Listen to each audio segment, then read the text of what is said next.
एक समय की बात है। एक गुरु और एक शिष्य किसी गांव से गुजर रहे थे। काफ़ी देर चलने के बाद उनको प्यास लगने लगी थी, तो वे एक खेत पर जा पहुँचे। खेत बहुत बड़ा और उपजाऊ था, लेकिन उस खेत को देखकर लगता था कि इस खेत का जो मालिक है वह इस खेत पर ज़्यादा ध्यान नहीं दे रहा था। वहाँ पर एक झोपड़ी थी। उन दोनों ने झोपड़ी के दरवाजे को खटखटाया तो अंदर से एक आदमी निकला और साथ ही उसकी पत्नी और बच्चे बाहर निकले। सभी ने फटे पुराने कपड़े पहने हुए थे। गुरुजी बोले, आप लोगों का गुजारा कैसे चलता है? किसान बोला, गुरुजी, हमारे पास एक भैंस है जो बहुत सारा दूध देती है और उसमें से कुछ दूध बेचकर हम गुजारा कर लेते हैं और बाकी बचे दूध का हम सेवन कर लेते हैं। गुरुजी बोले, इतनी बड़ी ज़मीन को छोड़कर तुम सिर्फ एक भैंस के सहारे अपना गुजारा करते हो? इतनी बड़ी ज़मीन को यूं खाली छोड़ना आपके लिए और आपकी आने वाली पीढ़ी के लिए बहुत ही खतरनाक साबित हो सकता है। खाली एक भैंस पर निर्भर होना आपके लिए ठीक नहीं है। लेकिन किसान बहुत ही आलसी था। उसने कहा कि हमें मेहनत करने की क्या ज़रूरत है। 15 किलो रोज़ दूध देने वाली भैंस से हमारा गुजारा ठीक ठाक हो जाता है। तभी गुरुजी बोले, लेकिन आपको मेहनत तो करनी ही चाहिए।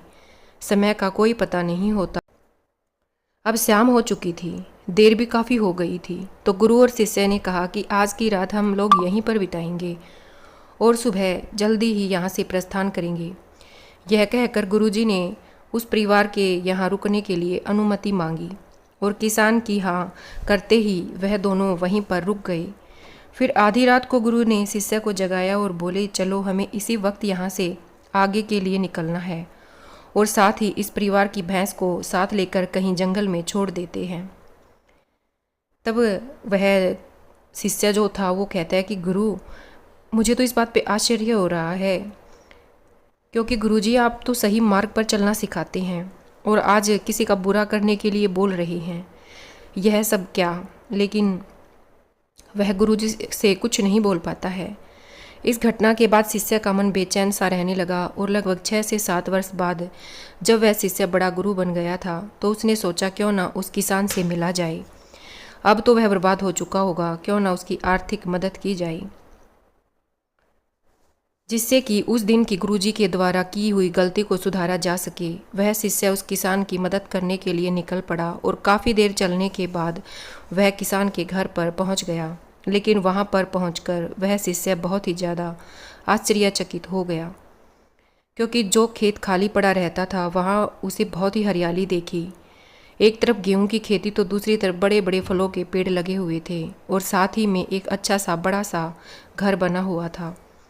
यह सब देखकर शिष्य ने सोचा, लगता है वह किसान और उसका परिवार उस भैंस के चले जाने के बाद सब कुछ बेचकर यहाँ से चले गए हैं।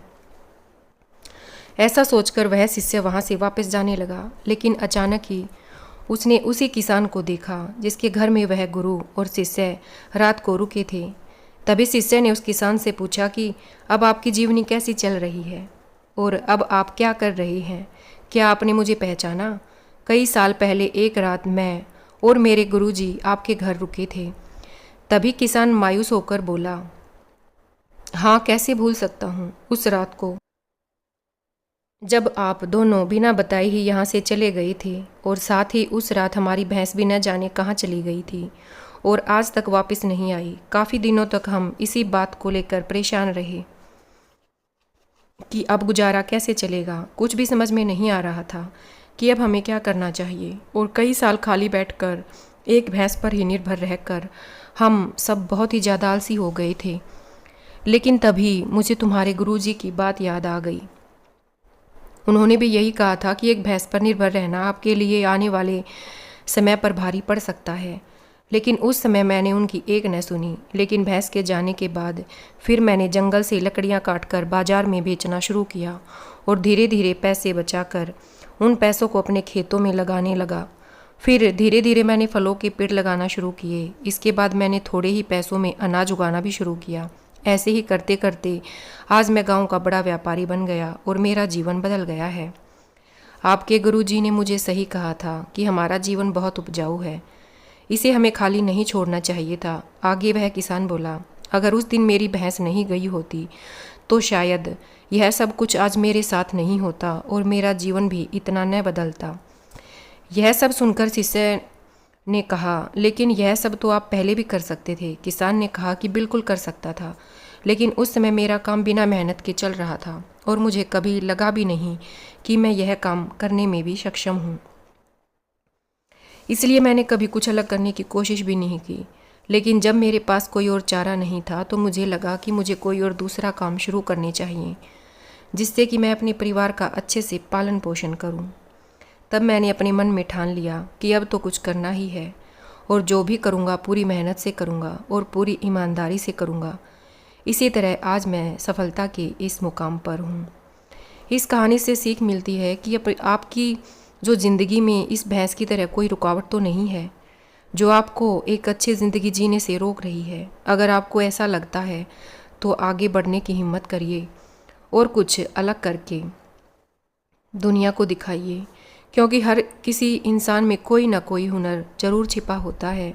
बस ज़रूरत है तो अपने हुनर को बाहर निकालने की, उसे पहचानने की।